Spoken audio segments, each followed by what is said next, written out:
I often get the question, what is culture? There are various definitions of what culture is, but there's one in particular which I find most interesting. Hofstede's definition of culture is the following.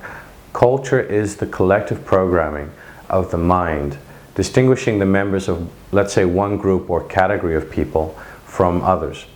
Inherently, I believe that we're all programmed to think in a certain way, to view things from a certain perspective, and to judge what is wrong or what is right.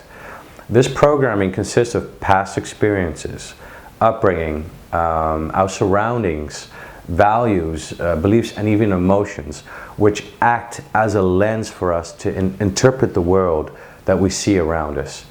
Culture is both visible and not visible, or maybe you could say intangible.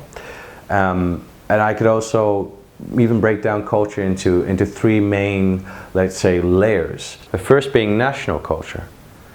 National culture is the culture that we as people from a certain country or region share together. And national culture is often ingrained in us from an early age, and is very hard to change.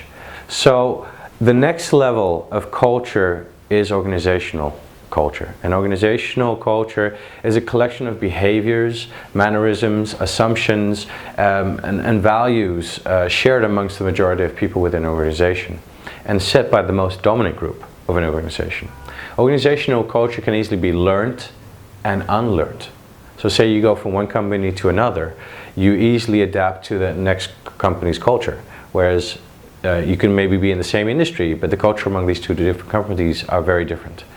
And lastly, culture at the personal level is based on personality and identity, and depends on the individual's beliefs, basic assumptions, values, and behaviors.